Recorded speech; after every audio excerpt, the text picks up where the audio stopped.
Mac. There's supposed to be some fishing boats down here. Yeah, straight down the line, 3 or 4 blocks. Stop when you reach blue water. Can't miss them. Thanks. Good luck. I remember that first day I landed in Tarpon Springs. Nice, quiet little town. And as clean as a new dime. I thought, this is for me. No excitement, no trouble. I wasn't looking for trouble. I'd had enough of that in the Navy. I was looking for a job. When my trick in the Navy was finished, I got to talking around. Somebody mentioned a place in Florida. Tarpon Springs. I never heard of it. Big sponge fishing place. Biggest in the world. Lots of work for divers. I still never heard of it. Ah, what a beautiful place. Blue water and a sky that still belonged to God, not to a bunch of smokestacks.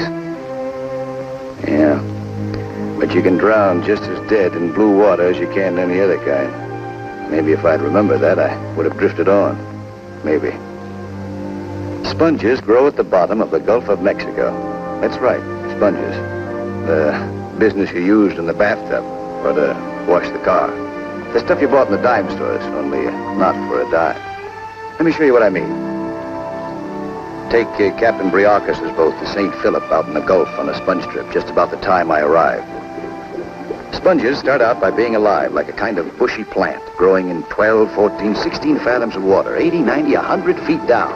That's why the sponge pickers had to be divers. This one was Alex. I got to know him well. Signaling for another empty sack. How long's Alex been under? 2.5 hours. Pull him up and shove off before something happens. It's plenty safe. Send him down another sack. I want more sponges. Okay. The diver's job was to keep filling the net sacks with sponges and getting them hauled up on deck.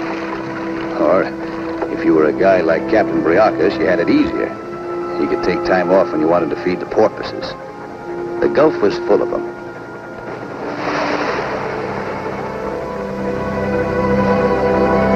And there was always enough fish on board to make them jump for their dinner. I got to know Briacus, too. A hard, shrewd little character. Hated by his crews, but the best sponge boat skipper in the Gulf.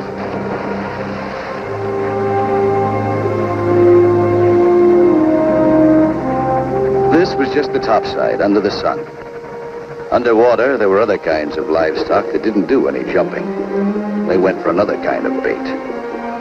Giant turtle, grouper, sharks. They came at you out of nowhere, like in a dream. You couldn't run, and if you screamed, there was no one to hear you. And if the sharp jaws of a giant turtle tore your air hose, the water all around you poured in and finished the job. Well, those were the chances you took when you dived for sponges. That was the job I came to get in Tarpon Springs. I found out something else about this place. Practically all the sponge boat crews, the divers and the skippers, are Greek. I mean, their grandfathers and their great-grandfathers were Greek. Years ago, the biggest sponge beds used to be in the Mediterranean off the coast of Greece. But after a couple of centuries, they got picked pretty clean. Then somebody discovered them growing at the bottom of the Gulf of Mexico. So we sent for the old Greek fishermen, who knew how to go about diving for them. They moved over here and they got to work. Their sons and their sons' sons have kept on doing it ever since. They hung on to lots of the old ways. They built their own boats and splashed them with color, the same as they used to be in the Mediterranean. Only now they had diesels instead of sails, and air compressors instead of hand pumps. Say, we saw you scrambling with that turtle down below. Pretty tight squeeze, eh? Nah, not too bad. Get on the tiller, Nick. Head her in for Tarpon Springs. We gotta get these sponges in. Yeah, that was Captain Briacus. Men get into every kind of racket, and in every kind of racket, there's one man who does the job better than anybody else. Briacus kept his boat out until the last minute and came back with the most sponges, but he always came back. I was at dockside when Captain Briacus's boat, the St. Philip, came in.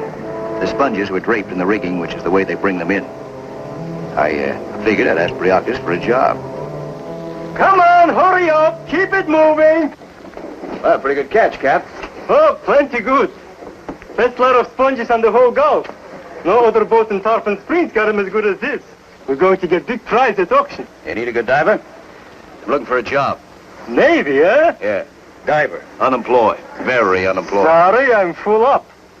But go and speak to Mr. Dimitri. Dimitri, huh? Mr. Dimitri. Where do I find him? Over at the Sponge Exchange. Everyone knows him. Just ask for Mr. Dimitri. Thanks. So I headed for the Sponge Exchange. It was just across the street. I wondered what this Mr. Dimitri looked like. It had to be the local big boy. There's one in every town. The Exchange was a big, noisy, open-roofed arena filled with sponge boat crews, their families, and a crowd of buyers from all parts of the world, writing out their bids for the season's sponge catch in the different boats. Hello, thank you. A nice-looking gal came pushing through the mob, collecting the bids. She flashed me one of those welcome stranger smiles as she headed back to the auctioneer. I decided it wouldn't hurt to ask her where to find Mr. Dimitri. What could I lose? All right, thank you. Here they are, Uncle Mike. Thank you, Simmy. Lot of Captain Caratus boat, the Socrates, 18 strings of sheep wool, and 3 strings of yellow deep sea sponge. Highest bid, $18,000. Sold to Mr. Delaney of Chicago, Illinois. Pardon me. I'm looking for Mr. Dimitri. Well, here he comes now. Last call. Find the finest sponges you can find anywhere in the world. Good morning, Mr. Dimitri. How's the auction going? Fine, just fine. This gentleman's waiting to see you. Yes? I'm Ray Douglas. I'm a deep sea diver. I'd like to take a crack at your sponge racket. What's the chances? You've had experience, huh? Well, not on sponges. Well, sponge diving is different. Same water. And maybe the Navy is raw. Smart fella, huh? Nothing to write home about. Just looking for a job. As a sponge diver? That's what I've been figuring all the way from San Pedro. Well, I'm sorry I can't do anything for you, Douglas. I have all the men I can use. But you just circulate around with the other boys. I'm sure that an experienced diver like you will have no trouble. No trouble at all. Thanks for the free advice. Be seeing you. So, to Charles He thinks he can pick sponges like watermelons off the ground. He looks nice. Lot of Captain Briacos boat, the St. Philip. 27 strings of all sheep wool sponge. Finest quality. Highest bid for Captain Briacos' lot, $27,500. Sold to Mr. Cardenas of Mexico City, Mexico. 27 and a half grand, that's dough. Let's get paid off. Last call for all bids. 27 and a half grand. I didn't figure anybody ever paid that kind of dough for sponges. Well, you live, and if you're where you should be, you learn. I was learning. Dimitri handed Briacos cash in the spot, less what he took off for his supplies. Sponge boat crews got paid off in shares. The bigger the catch, the more for each share. As soon as the sale was made at auction, the big payoff took place. Deckhands, the lifeline tenders, and the cook each got 2 shares. Divers generally got 4. Captain kept 6 or 7. Good dough in anybody's language. Only that diver, Alex, he didn't look particularly happy. A character with troubles. Some guys you just can't figure out. Here was a diver who just collected a bunch of money, and he wasn't happy. Troubles. Everybody's got them. What did he want? What was bothering him? I watched him stopping and looking over one of the boats. It reminded me of a kid admiring a horse that he wished he could own, but knew he couldn't.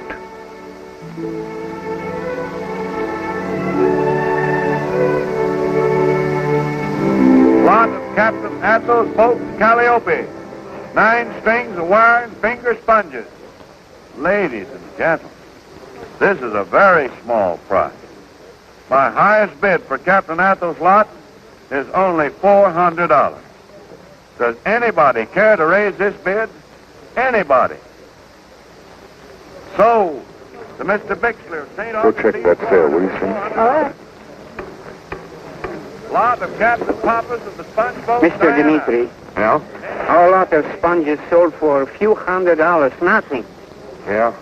We've had bad luck the last 2 trips, haven't you? I came in too soon. I was afraid to be late for the auction. I couldn't find the sponge beds at first. I walked the bottom of the sea for miles.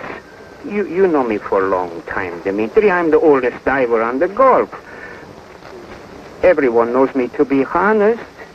What are you getting at? I don't got the money. Please, Dimitri, let me have my boat for one more trip. I'll pay back what I owe you and more. Pop, don't beg. He's not going to let us have it. Can't you see that? When a man is poor, he starves with pride, but when he is old, he has to beg. Maybe we can work out something. I'll tell you what I'll do. You go on running the boat just like you still owned it. I'll supply it. You run it. On shares. We can have it, George. You hear? We can have our boat. How many shares? Oh, one share for your father, and I'll give you a share, too. One share? Only one share each? Sure. And I'm being generous. Listen, you're getting too old to dive, and kids like you are a dime a dozen. That's my proposition. He wants everything we've got, Pop. He's taking everything we've got. I'm not taking anything. Listen, I've done all the giving. I supplied your boat. If you can't pay the money you owe me, you got to give up your boat. Please, Dimitri. One share is no good. How can we live? I'm still good diver like always. Ask Briacos or Johnny or Nick. Yeah. You asked them for a job, too. Come on, Pop. The boat is still mine, Dimitri. I can sell it. Well, go right ahead. But don't forget to pay me the money you owe me. Who will give me work? An old man. They will say, he used to be captain of his own boat. What have I done wrong? Nothing, Pop. Nothing.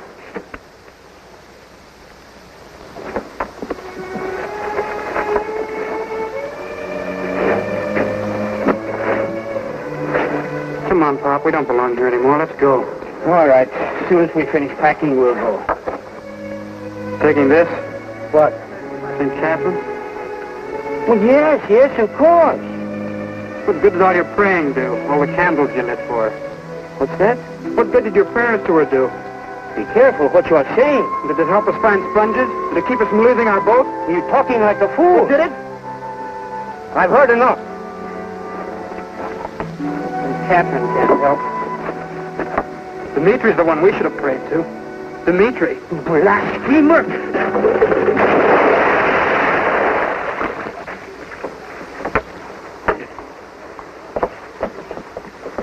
Beg St. Catherine to forgive you?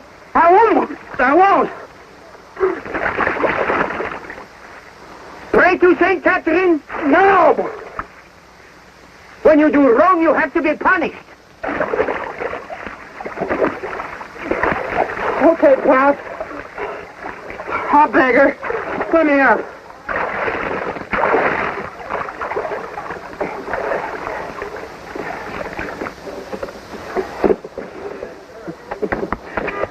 How do you suppose I feel when you say things like that? Your mother used to pray for you many, many times when she was alive. It is good to pray. It is good to have faith. Otherwise, we are alone. This world has no time for us. How much longer can I be with you? And when I am gone, who are you going to turn to, huh? Please, pray, my boy. Pray.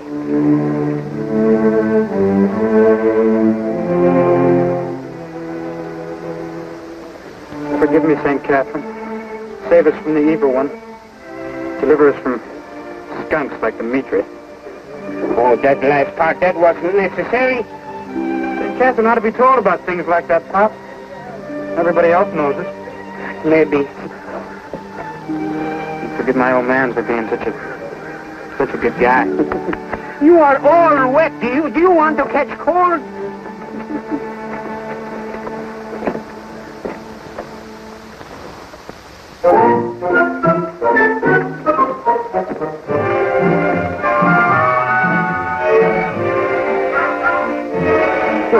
Hi. Hi. Well. Say, I'm taking pictures of some of the characters around here. Some of the sponge divers. Are you a sponge diver? Uh-huh. Do you mind if I take your picture? Why? Oh, for some of the big magazines. Huh? Sure, go ahead. Oh, thanks. See here now.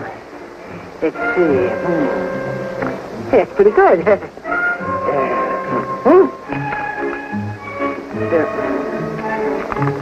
Yeah, that's fine. Just like that. That's right. Oh, boy. Oh, now, hold it. Here we go now. Boy, is this going to be terrific. Just a minute. Maybe move a little to the starboard, or the port, or something. Yes, thanks. Here we go now. That's it. Big smile now. Here we go. Now hold it. Now hold it. Hold it.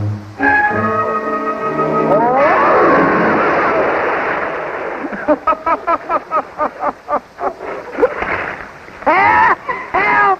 Help! Help! Help! Help! Okay.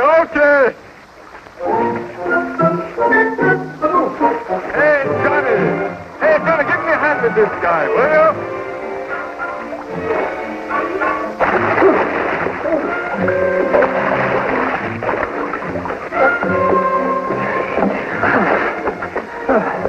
Huh? Hey, what happened? How did you do a silly thing like that? Well, I was just taking this picture, and all I was doing, I was just, like, I was backing up, you see, just sort of to get a focus. And then, I don't know,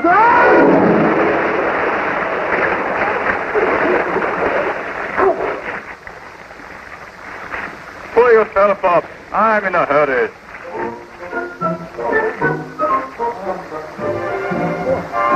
I gotta get mixed up in this.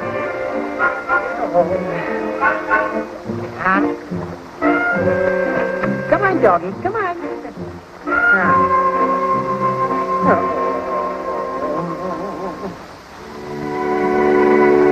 As soon as the auction was over, Simmy went looking for Alex. Sweethearts have their own secret meeting places. It's always been that way and always will be.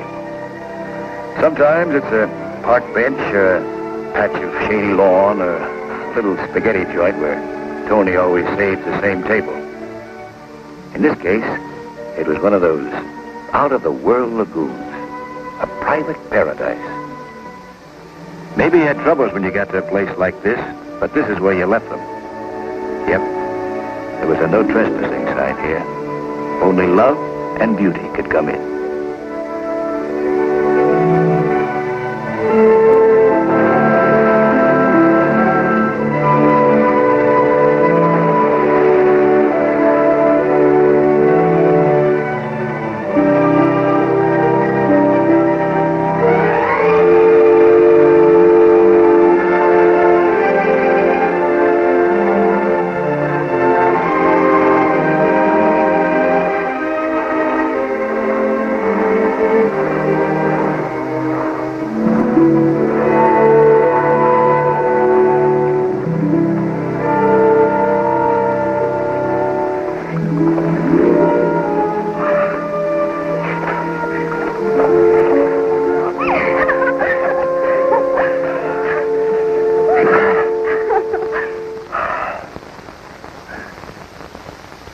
Douglas is losing the Calliope.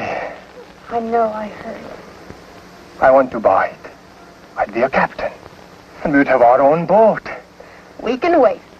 Wait? Simmy, I don't want to wait.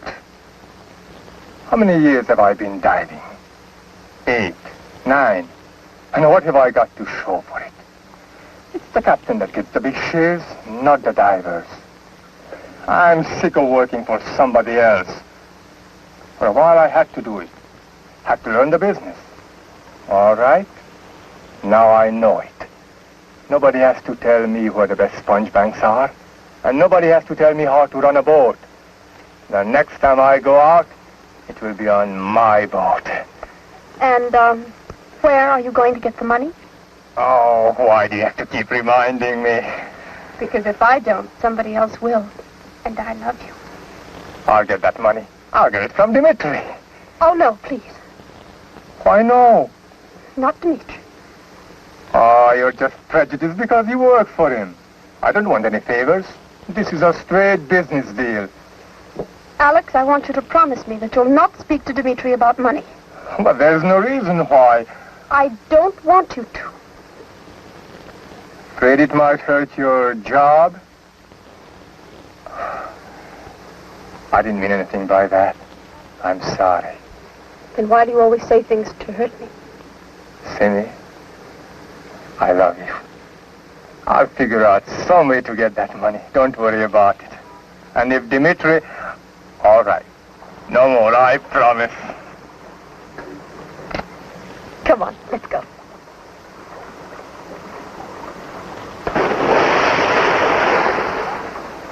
Pote tapasti samo, samyo disat. Pote Sam Effie. tapasti samo. Your name Johnny? That's right. Some of the boys told me to talk to you. Sure. I'm looking for a job. Me too. Yeah? Yeah. The old man who owns this boat is losing it. Well, how about a beer? That's a good idea. Where do we go? Over that way. One guy without a job is a pain in the neck. Two guys without a job, and you've got time for a laugh. You still don't know where your next meal's coming from, but you can talk about it. Johnny knew this town, knew the divers, the kind of people that I wanted to know. There's your best sponge diver on the whole Gulf. Hey, Alex, see me.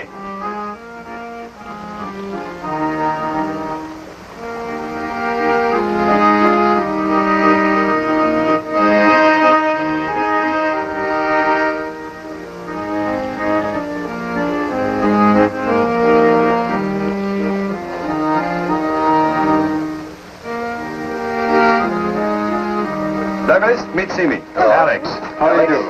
Hello. Alex here wants to be captain of his own boat. All he needs is the money. Yeah, if you're poor, you need it, and if you're rich, you want it. Well, Captain, when you're sailing? Right after Epiphany. He hasn't got a nickel, and he's buying a boat. He hasn't got a boat and he's sailing. You're nuts. Sure. He admits it. How can you be in love with a guy like that? Another minute, if you ask him to go along with him as his first diver on a boat he hasn't got. I was just going to get around to that. You see? And you'll be fool enough to go with him. How can I refuse? He's my best friend. Johnny, you mean you'll go? That's wonderful. Now we're getting somewhere. You're hired. You're nuts, and I'm worse. Hey, he's looking for a job. You want to hire him? Sure. If I get the Calliope, you're on. Well, thanks. Well, Captain, I hate to remind you, but what about the money? You know, nothing happens without the money. I'm going to arrange for it. Where? Right over there. No. Shut up, Johnny. Hey, Dimitri, come over here. I got a deal for you.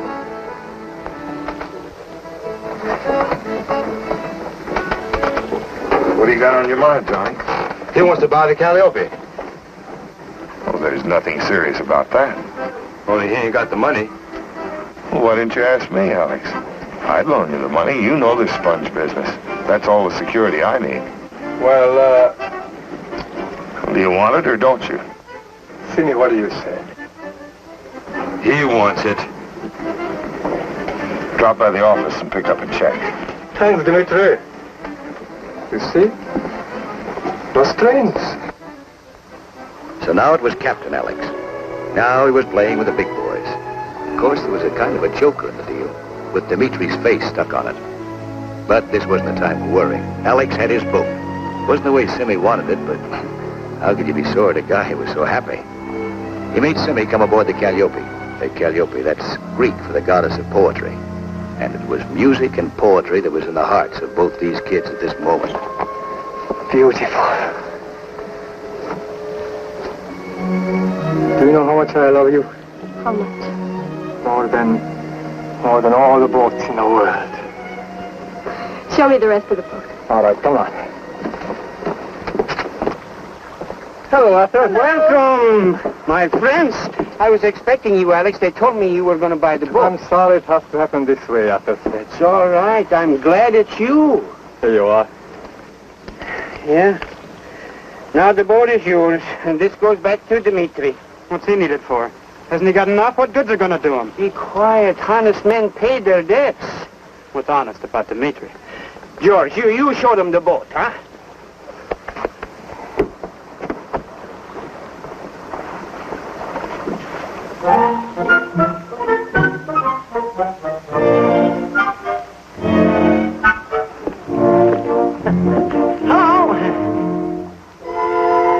Say, I want to get some pictures of sponge divers in action on a boat out at sea. You think there'd be a chance of me going along with you, Captain? Huh? I wouldn't be any trouble. I'd keep out of everybody's way. Huh? Oh, now, look, Captain, look. I gotta get some pictures of these sponge divers. Now, please, what do you say? No!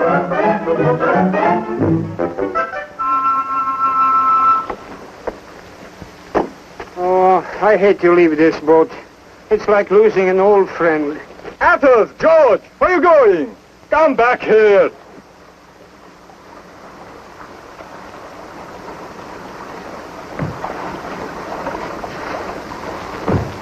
We should have wished you good luck. I need some advice. Maybe you can help me. Well, sure, Alex, of course. How many men do I need for a crew? Oh, 6 or 7. That's what I thought. I've signed on. Johnny and a Navy diver, a new man. I need a couple more divers and some deckhands. I could sure use a good diver with lots of experience. I wouldn't care how old he was. And the deckhand could be young. Even a boy. I wouldn't mind. Please, don't say that, Alex. I'm an old man. No one on the whole Gulf would let me dive again. Well, you want to come with me? Do we? Pop, did you hear what he said?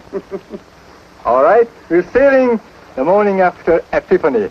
Be here early. I guess St. Catherine must have been listening, huh? Yes, she must have been listening.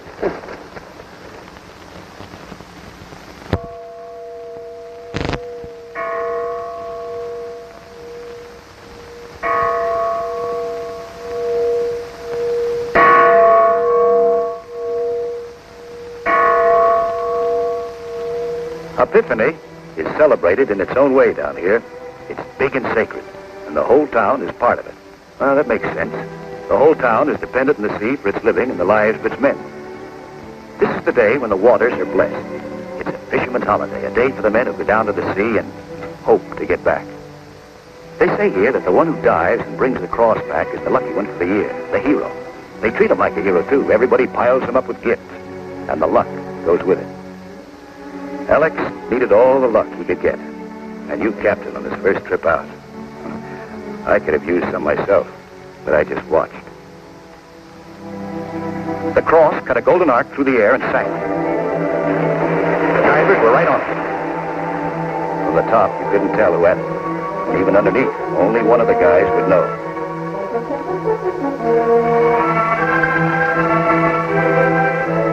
They were breaking for the surface. I got it! Alex has got the cross. They had faith down here. They believed. They didn't work alone. It was big, too big for any one of them alone. And this was the time when they showed they were all together.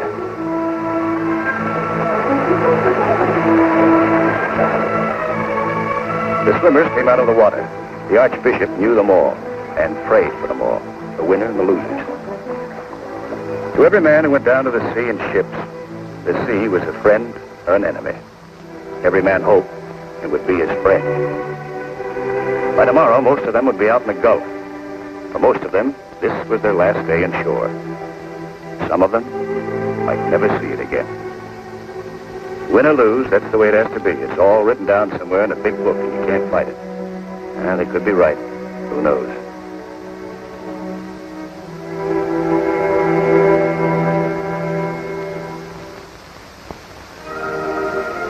The Calliope was set to sail the next morning.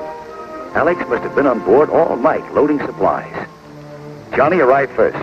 It wasn't just talk anymore about Alex being a captain of his own boat. It was real. It was happening.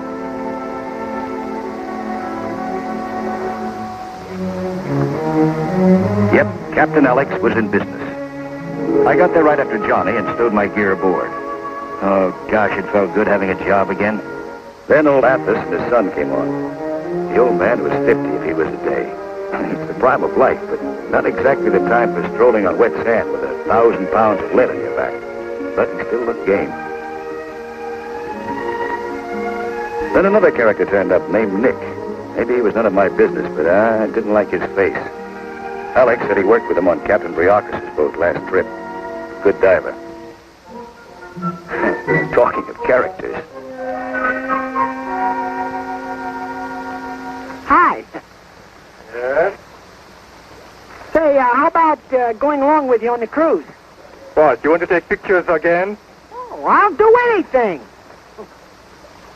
No, huh? Wait a second. I could use a ship's cook. Can you cook? Can I cook? Oh, can I cook? I can cook better than I can take pictures. Can I cook? Fine. I'll tell you what. I'll sign you on as a cook. How's that? Oh, that's wonderful. Look, now I'll go home and get my stuff, see? And, don't go away till I get back. I'll be right here. I'll be right back. Okay. Don't go away. What a character.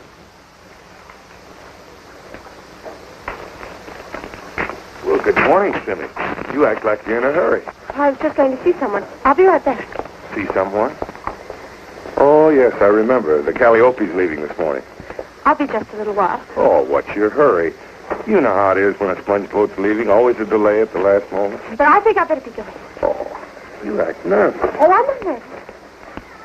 Go on. I wouldn't want you to miss it. Dmitri was playing his own game, giving with one hand and taking with the other. There was I with dough, with power, but he wanted more. He wanted what he couldn't get. Simmy. Alex watched her running along the wharf, but she was too late. There's a time for a ship to sail, and a time for a woman to say goodbye. But there wasn't any time to wait. There wasn't any time.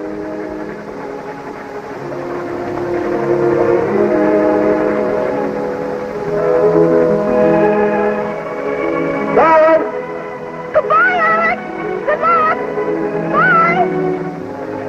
You're a lucky guy, Alex.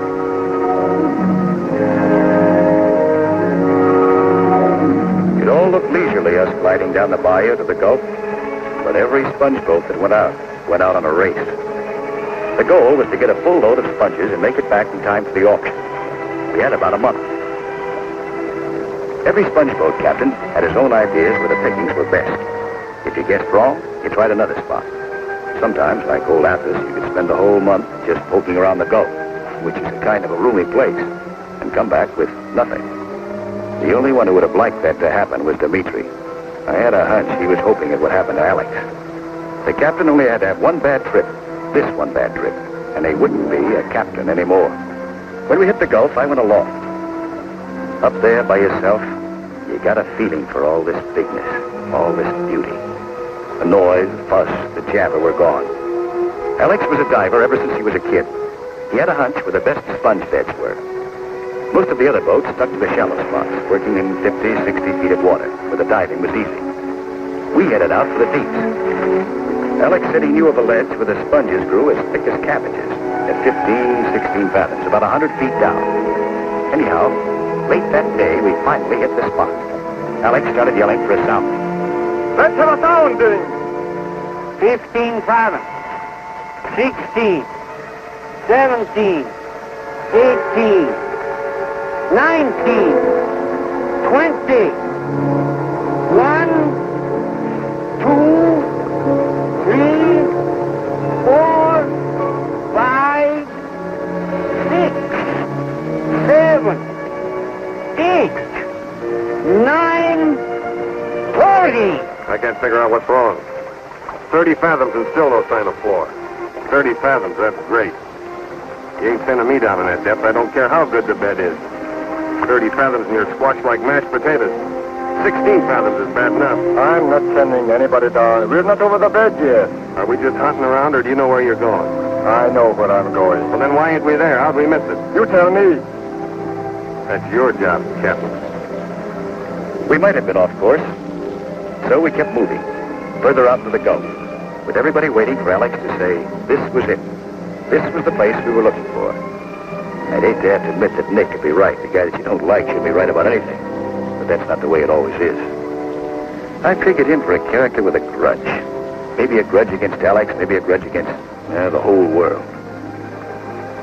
There never was a place like a boat to find out about your fellow man. You were trapped on a boat. Trapped with the good ones, the strong ones. Yeah, and the weaklings, the cowards, the cheats. The captain had to rule them all. It took more than navigation to run a ship, and a sponge boat was no different from any of them. We reached another spot that looked promising. Alex yelled for Athos to heave the lead again. 14, 15, 16. Rock bottom. 16 fathoms. You're over the beds now. Everything's ready. Who dives first, Alex? Hey, Alex. Let me get down. I want to go first. I want to go first. You've done this before. I want to stop the arguing, fellas. Stop the arguing. All right, well, let's flip for it, huh? What do you take, heads or tails? Take heads. But you both lose. The captain dives first. Nick, get me ready. Come on, Johnny. Everybody sprang to life. We got the cloopers and started lowering them over the stern. Cloopers are wire guards that fit around the Calliope's propellers like big bird cages. They have to be put on whenever a diver is down to prevent the air hose from snaking against the propeller's spinning blades and getting cut. Alex was getting into his suit. We checked over the gear. Lifeline, air hose, air pump, motor. We were all set. Gangway! Gangway! Hey, Pete, take that away. Oh, no, this is for Alex before he sinks. Hey, here, Alex. Look, you got beans and sauerkraut, weenies and hot spaghetti and hot soup. Oh, boy. Nobody eats before they dive. Make them sick. No. Now get out of here. No, here. Get out. Now get out!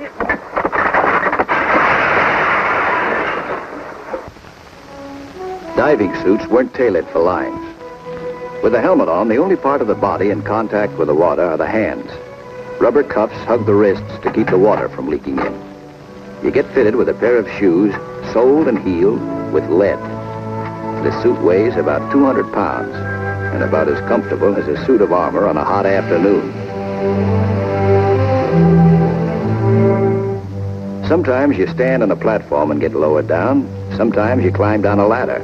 In a sponge boat, you jump. They had a saying down here, a diver for 2 years was a diver for life. The job is to make sure you live for those 2 years with something left over for the rest of your life. It was as beautiful as a fairyland. It could also be as dead as a grave. But the fascination of deep-sea diving, once it got you, it stuck forever. Man's a strange animal. Walking the earth ain't enough. He's got to beat the birds flying and take over the ocean, from top to bottom. You moved in a world of your own under the sea, a world where nothing ever made a sound. It was more than just silence. It was a heavy, walled-in stillness, like the silence of deafness. 100 feet over your head, the sun was shining. Your pals were breathing fresh air, watching the air hose, the helm, and the numbers in the air pump dial to see that you got what you needed to keep alive. But below, you move in shadows that have been there since the world began. In those shadows, things were living and growing and fighting. A world of beauty and danger. Weirdly shaped plants, monster fish, slow-witted without expression.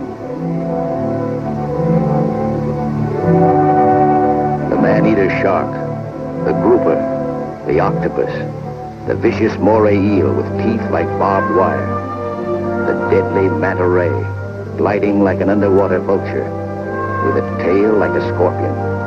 And your only weapon was a 4-pronged sponge hook and a sharp knife, and the brains of a man. Alex was groping along the bottom while we waited above.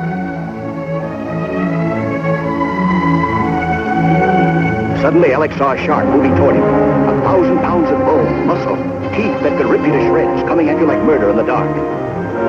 Alex was grappling to reach the soft underbelly with his knife.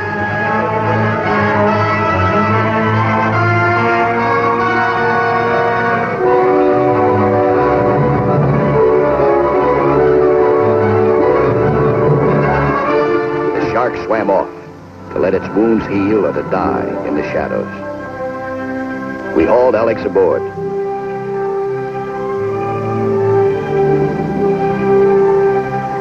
We were all a pretty unhappy crew, and it looked like we were going to stay that way for quite a while. Well, like I said, you had to learn to take the good with the bad. You didn't have to like it, but you took it. Pete was a little unhappy too, but not about the same thing. Looks like he didn't like his own cooking.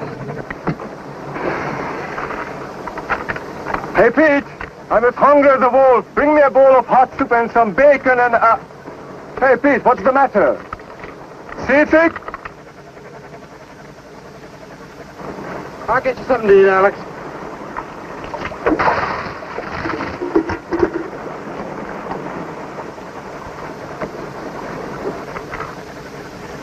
What's the matter? It's not the right place. Let's keep moving. We're wasting time. If we miss the auction, we're stuck with the sponges under the next one. With no cash to buy supplies for the next trip. All right, we can't help that. Let's go. Where now? Straight out. Okay. It's your boat. I'll take over. All right.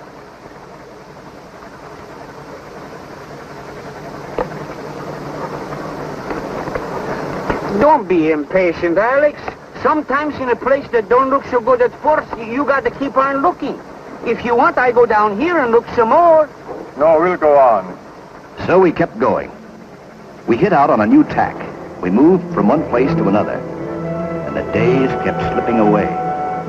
We were aching to work, and there was nothing to do but keep moving around, looking, waiting, hoping the next spot would be the right spot. But the clock kept ticking off the minutes and the hours and the days and then the weeks, and still nothing.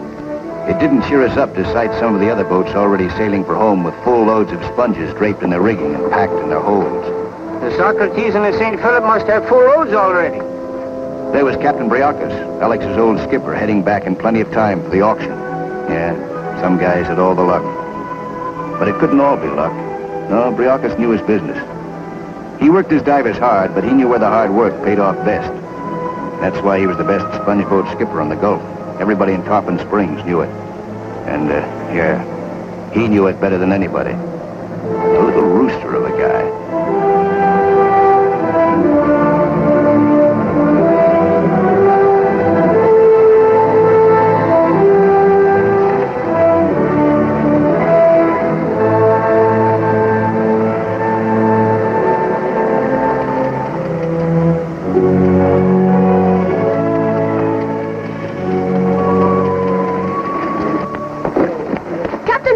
You're back. Got to leave some sponges in the Gulf for the other boats.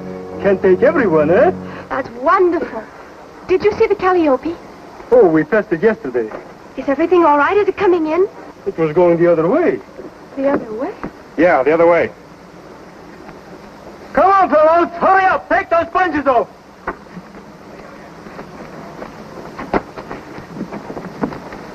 Captain Briacos and another boat just came in. Full loads already? They passed the Calliope. It was going the other way. Is Alex in trouble? He might be. If he doesn't find the bank, he'll come back with nothing. Well, then he'll lose his boat. Stop worrying, silly. This isn't the first time he's been out on a sponge boat. He can take care of himself. Now, here's a kid that's a good diver. A fine diver. So he isn't satisfied. Wants to be a captain. Yeah, Joe? Briacus wants to store the sponges in the clovers, Mike. You got the keys? Yeah, come on. Am I glad I only auction sponges and don't sell them? And do I worry? Make money for everybody except for me. Why do you keep telling yourself that he's going to have hard luck? He's a smart boy. He'll be all right. It might happen. Don't take the boat away from him, please. Well, he's not going to lose his boat. No matter what happens, you have nothing to worry about. You wait till he gets back. You're letting this get you. Maybe you're right. Sure. Now relax. And when he comes back, we'll talk about it if you want. And finally, we hit it. Right on the nose. A beautiful spot. It was only a few days before the auction, but we still had time to make it if everybody worked to the limit. Yep, it was a beautiful spot. It was like picking flowers in a meadow with a strong wind blowing against you and the rainbow fish floating by you like birds. Everybody worked, topside and below. There's nothing in the world like work. Sure, you hear plenty of guys talking about spending the rest of their lives doing nothing, so they can have it. Nah, you never saw a happier crew than we were now. They kept sending down the empty sacks, and we kept sending them up, filled. The sponges were all over the place, just waiting for us. Thousands of dollars worth of sunken treasure. Enough to buy out Dimitri. Enough for Alex, for Simmy, for old Atlas and George. More than enough for all of us. We worked from sunrise to sunset, as long as we could see, trying to beat out the clock that wouldn't stop moving against us. Our luck had changed. This is the way we wanted it.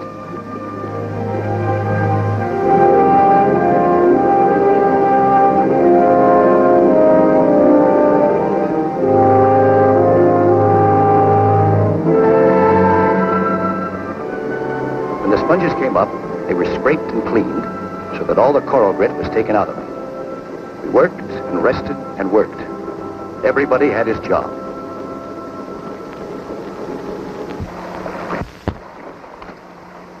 Who's down? Johnny, for 2 hours. Bring him up. Okay. Whose son is it next? Athos, he's asleep. I'll go get him, huh? No, wait a minute. You look tall in. I'll dive next. Johnny hit the surface and floated himself into the ladder hanging over the side of the Calliope.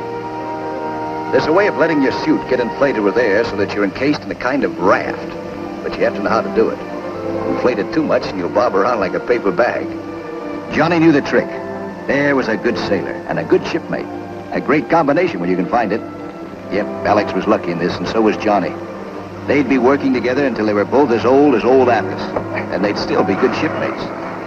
There, Johnny. Thanks, Pete. Yeah. Hey, Johnny, how was it down there, huh? How was it? Why don't you try it? Oh, boy, if I only could. What a diver I'd make. Oh, I'd pick sponges by the bunches. I'd move around and I'd run around fast enough. I saw a shark, I'd cut his heart out and throw it in his face. Oh, boy, if I saw one of those octopuses, oh, boy. What? Okay, Pete, you'll do. Yeah? Put the suit on. Yeah. Oh, well, I take care of those slimy monsters. Where did they get off protecting a guy like me who just came down to pick up a couple of those little sponges? Huh? Put the suit on. You're going down next.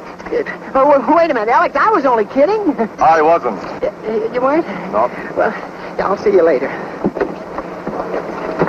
Oh, now, wait a minute, fellas. Wait a minute now. Hey, fellas, I've changed my mind. Oh, you have. When a diving helmet is bolted on, it's like a prison cell with you inside. There are windows in front, on the sides, and on top for you to see what's happening. Pete didn't care for it. He didn't care for the whole idea. What happened with Pete started out to be a joke. Everybody liked Pete. Getting the saltwater suit on him and dropping him in the drink wouldn't do him any harm, and it meant a few minutes break for us. And maybe he'd be lucky to meet a mermaid. Guys like him often do. Okay, now we're going to... Boy, we got you now. But whoever the photographer, fellas, I don't think they got them others. Bring up one of those octopuses. Well,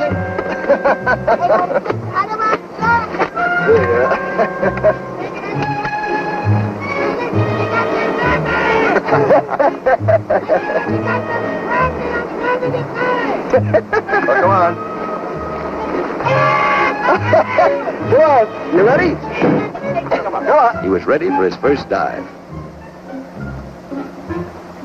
Once he got over the scare of being locked up in a suit, Pete was going to get a kick out of diving. Nick got the pressure up. Pete was still squawking when we finally pushed him over. Jumping into deep water is like a parachute jump in slow motion. Slow, very slow. But you never know what's slowly going to happen to you next. You think he'll be all right? Sure, he'll be all right. Well, we'll give him 10 minutes. Give him something to write home about. Right. When Pete reached the bottom, he tried getting up on his pins. It was more of a job than he figured on, what with the air hose and the lifeline crossing him up. But he kept trying. He began to like it. The fascination of being underwater began to get him.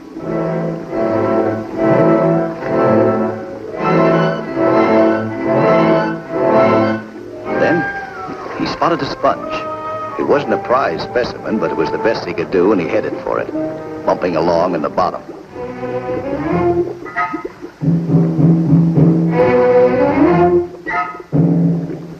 And finally he reached it and hooked it up. He grinned as he looked at it. A sponge worth $1 million to him, and $0.50 to anybody else. But it was all his. Then he kept going, looking to find more. We could make him out from the deck of the Calliope, crawling along like a crab. Suddenly, the air pressure took a nosedive. Inside his helmet, Pete started choking and yelling. Alex! The bubbles are stopping. What are you trying to do, kill him?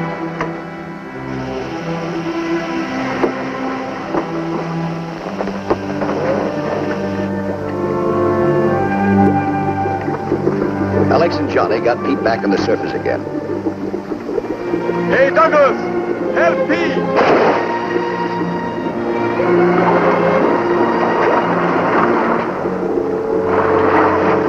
The joke that looked for a minute like a tragedy was over. We could give thanks for that. But what made the air pressure drop? How did that happen? I'm sorry, Pete.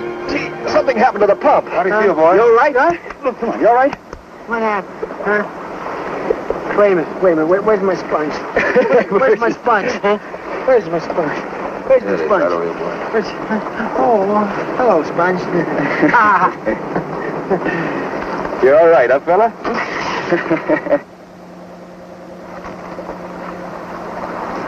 I suppose you guys haven't any idea how this happened. Not me. I didn't move from this spot. Oh, except for 2 or 3 minutes to get some oil. He was here the whole time. What are you trying I don't see piping in my boat. Nick, go and clean the diving helmet.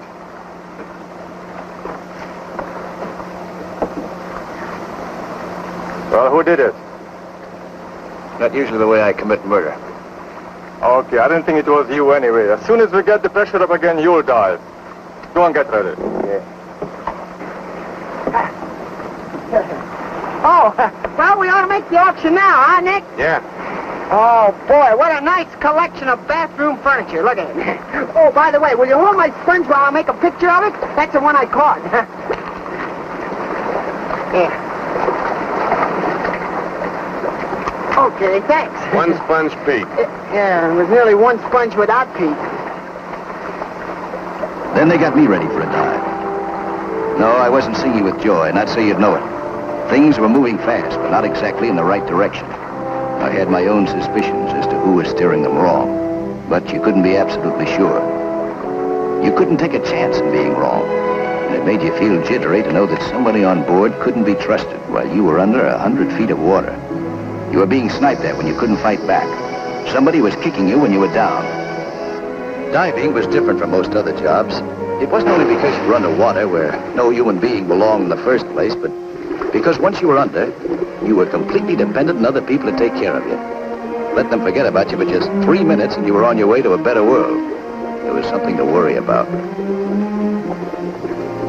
I kept picking this stuff and sending up full net sacks. We still had 3 days left, but everything had to go smooth. There couldn't be any more phony accidents. And that made me think of Nick and wonder what he had up his sleeve and what was biting him or who was paying him off. And that made me think of Dimitri. Yep, I could see the whole setup. But I was really thinking of Alex. Was he keeping his eyes wide open? Well, that wasn't so easy. He couldn't see everything that was happening. I mean, he still didn't think anybody would cut the clouvers loose and make it possible for the air hose to snake up against the blades of the propeller. So I kept working, and what I didn't know didn't bother me. Then.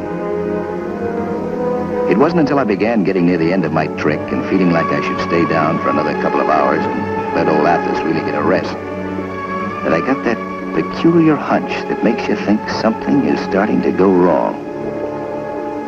It was just a hunch, nothing definite. I checked the air valve, the lifeline, the air hose. Everything okay.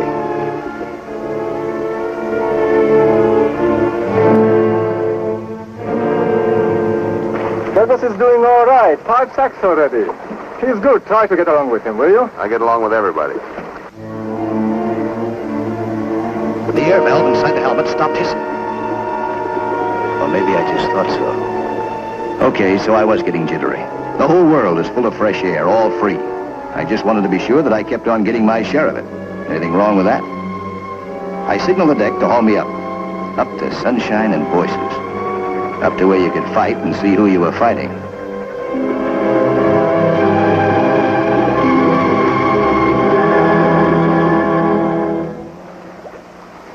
Nice work, Douglas. Hey, you're good. Leave it to the Navy. Nick! Hey, Nick! Hey, something happened to that pump again? No, everything went fine. It's been my imagination. Okay, Nick, get your server to go down. Go down. That's it. Get him ready. It's not my turn, it's the old man's. I don't want any changing turns on this trip. It's bad luck. Old Atlas goes after you. Come on. You're wasting time. Don't make no difference. I go if you want to, Alex. He's going. It's all yours. Oh, no, I don't go. I said you're going. No. Now get into that suit. No, I can't. Get into that suit. No, I won't. Okay, Athos, it's your dive.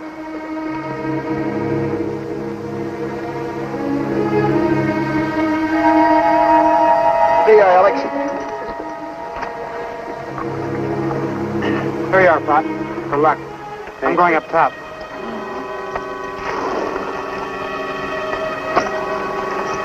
This is the part of the yarn I wish I could skip. I can't. It happened. The old man got ready to dive. This was old stuff to him after all these years. The kid wanted to be a diver himself one day. He liked watching how the old man worked. Or it could be he was just a little worried and wanted to be where he could see down to the bottom, just in case. But the old man wasn't worried. Or if he was, he didn't let anybody know.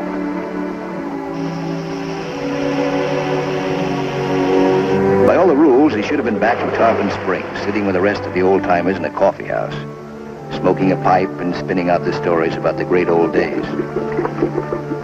Somebody once said that the tragedy of old age is that you don't feel old. Athos was that kind of a tragedy.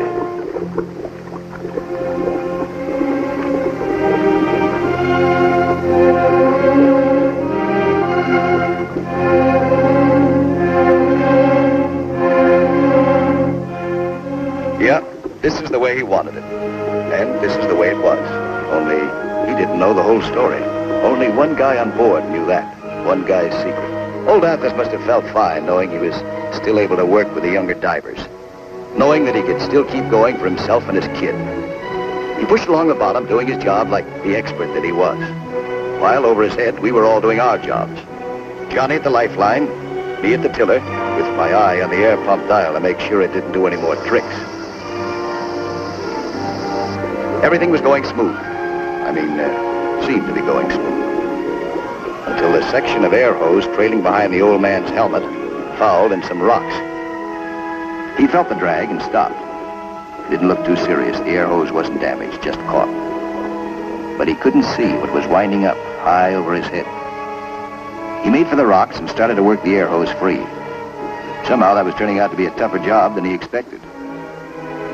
And then it happened. The next second he was gasping. The air was leaking out of the hose, and it wasn't because of the rocks. The air hose was cut.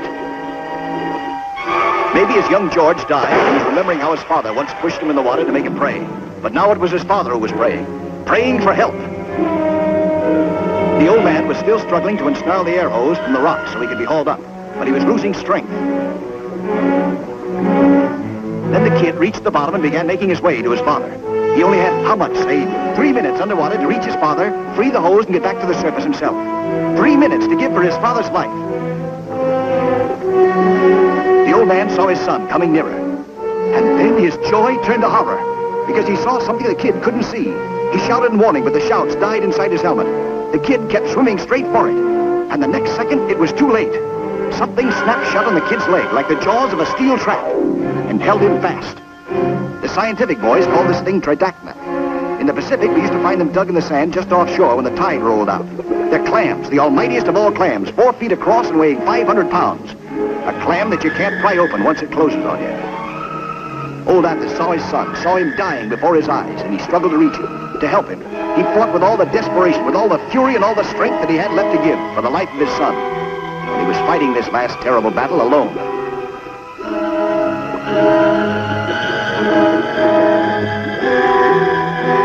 Then, Alex died.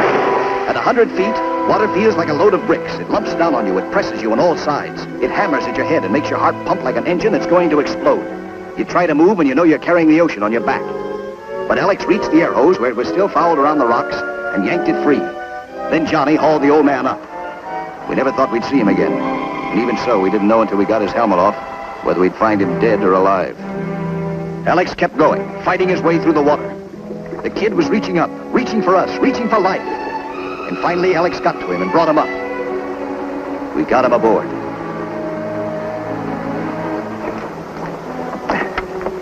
Alex, I got something to tell you. You gotta listen to me. Shut up. You all right, huh? You feel better? Yeah. Where's George? Where's my boy? Right over there. Oh, you got him. I saw him in front of me. He was trying to get the lifeline loose, and then he got caught, but you got him. Yeah, but not soon enough. What do you mean? But He's dead. my boy's dead? My boy's dead. He died in front of my eyes. He died trying to help me. He needed me, and I couldn't go to him. You did everything you could. But why couldn't it be me? What good am I anymore? He's so young. I gave him his life, and he gave it back to me. But what good is it? George didn't just die. Somebody helped kill him. Help kill him? What are you saying, Doug? The propeller guards were off. Who could do such a thing? Who? Me, I did it. I killed him. Nobody but me. Why did you do it? I didn't mean to kill him. I was only trying to spoil your trip. Who'd you do it for? Who's paying you off? Dimitri. Dimitri? He wants the boat. He promised it to Briakos. He wants your girl. Why, you... It's the truth. After what's happened, I don't need to lie. All right, we're going back. No, Alex, not yet. We'll take your boy home, Athos. What's done is done. Other boats will be passing, and I can take George home. You stay here. Don't lose the boat. Don't let Dimitri take it. Stay here and work while you still have time. Later that day, we sighted the Athanasia, homeward bound, and hailed her in. We told her the news. We told her we wanted her to take old Athos and his son back to Tarpon Springs, while we stayed on and worked. Yep, it was all written down somewhere. Good or bad, that's how it had to be. But you never knew, and you couldn't fight it. And it still happened. You had to learn how to take it. You had to keep on working, keep on living. Death came, but life went on. It wasn't the same, but it went on.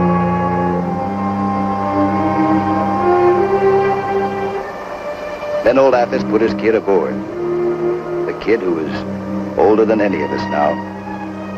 The kid who was taking his last trip home.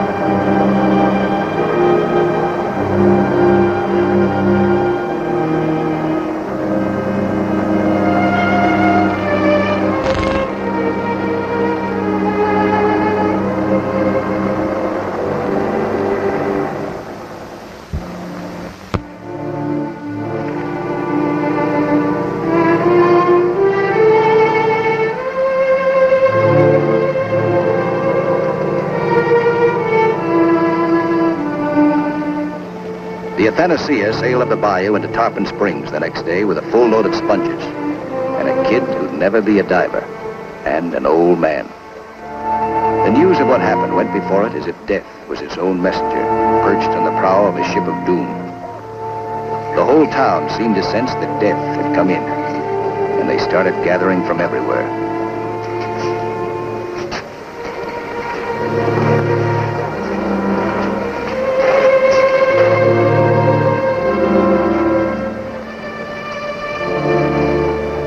Old Athos got his son ashore. And then he stood.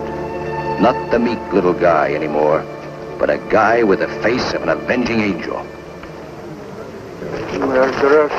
Murderer! Are you out of your mind? Athos, what happened? You killed my boy. You killed him. You... Stop that!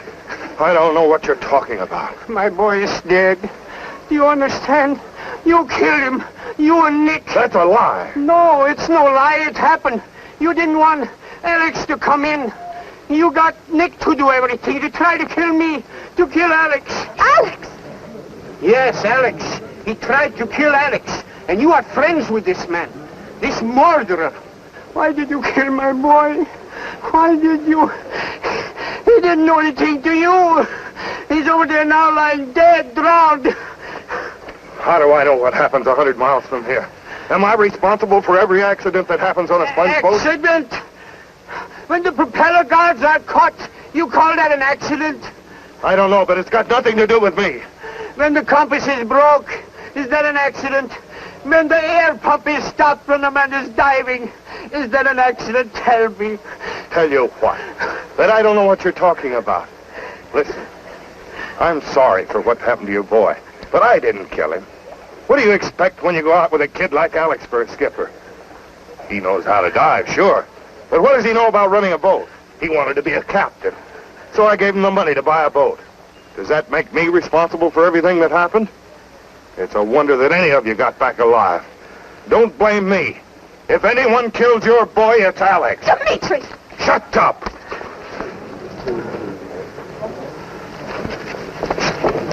Alex. Please, Simmy, forgive an old man for being angry, but I know how it feels to lose something you love. I was afraid Alex was going to lose you, but I was wrong.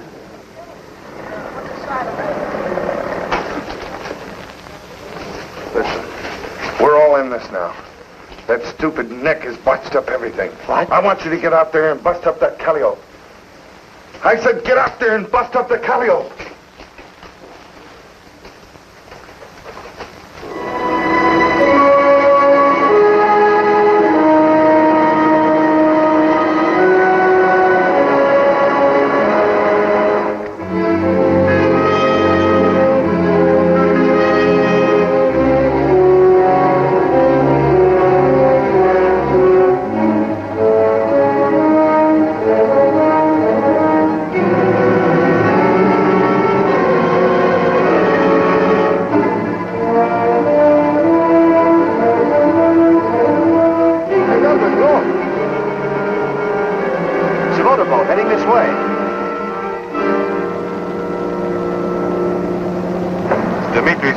Nobody else got a boat like that. Why is it coming here for?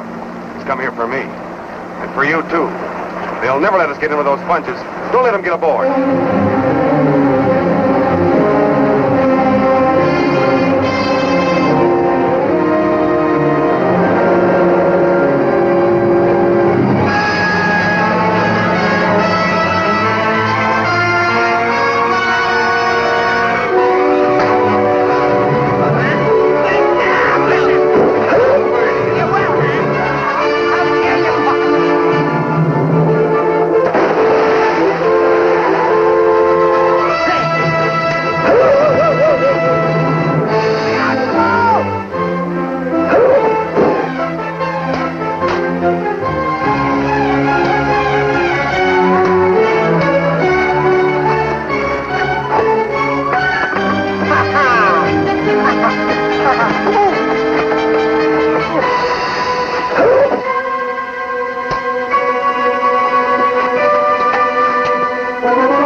I saw him and Joe go down. They didn't come up. Pete, where's Pete?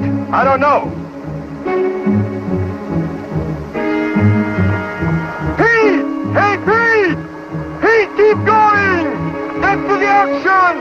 How do you turn it off?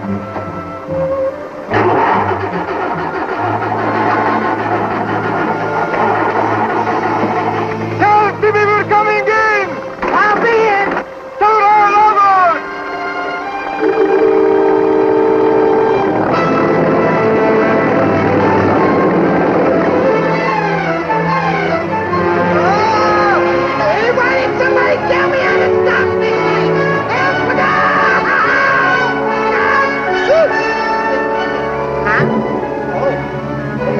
made it. I made it. Stop the auction! Stop! Simmy, Alex is on his way in. You wait outside and watch for the Calliope and let me know just a minute at docks. I gotta slow up the auction. Oh, yeah, and Simmy. Yes? Now, let me see, there was something else. Oh, gee, you know it anyways. Oh, what, for goodness sakes? Well, he loves you. Oh, Pete! May I have your bids, please? Hurry, hurry. Last call. Everybody ready? Last call for all bids. Are all the bids in? Hold it, Mike. Alex will be here in a minute. You gotta hold the bidding till he gets here. That's impossible. All the bids are in. I can't delay any longer. Yeah, but- I'm sorry for Alex. You see, as long as I've got the bids, I've got to start. Yeah. I say as long as the bids are in my hand. Yeah, I know. I say as long as I'm holding the bids. I can't go. If the bids were not in my hand, I wouldn't have to. Here, give me back those bids. I can't do anything without those bids. No, I can't do. Don't try to shove me off of here. Say a speech. I say, don't push me. Speech. Ladies and gentlemen, I guess you're all here to buy sponges. But do any of you know the life history of a sponge? Huh? Oh, then I'll tell you. Is a sponge animal, vegetable, or mineral? Is it a he or a she? Does it have fun being a sponge? Huh? Oh. Those are the important questions people are asking about sponges. So, if you'll all be comfortable, I'll tell you. There are a lot of types of sponges. The big ones and the little ones. Get this auction going. Now, I can't. Some people like Well, what's he doing with them? sponges. Oh, here, you can have them. Pick them up. Help me pick them up.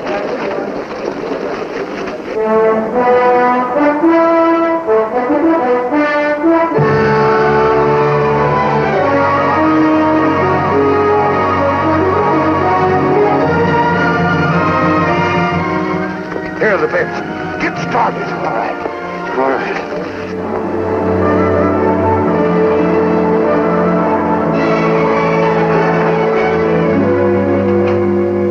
I know you wouldn't want me to close this auction before we offered you our finest lot of sponges. Another lot just came in. Captain Alex of the Calliope. All first-grade sheep wool sponges from 16 fathoms. 32 strings of finest quality. Get your bids in, please. Last call for all bids. Write out your bids. Last call. Get your bids in. Get your bids in. Hurry, hurry. All bids in, please.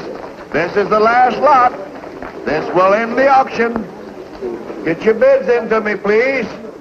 Let me have your bid. Okay, Mike. There goes Dimitri. Come on, let's go. Don't go away, folks. There's lots of time. Let me have your highest bids and make them high. There's no wall as terrifying as a wall of angry men. The bravest guy would rather turn and run. And Mr. Dimitri wasn't the bravest guy. Maybe it was old Athos who aroused them, but I think it was the kid. The voice out of the waters, crying out against Dimitri's crime. Crying so loud that the whole town heard him and rose. Listen, you guys. Give me a break. I didn't kill your boy. Nick did. Tell him, Athos. Tell him, Athos, that I didn't kill your boy. Tell him I didn't kill your boy. The blood of my boy is on your hands. Give yourself up. What do you want from me? I'll give you anything. My money, my boats, anything. You guys give me a break.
Justice is done, my boy. The justice won't bring you back.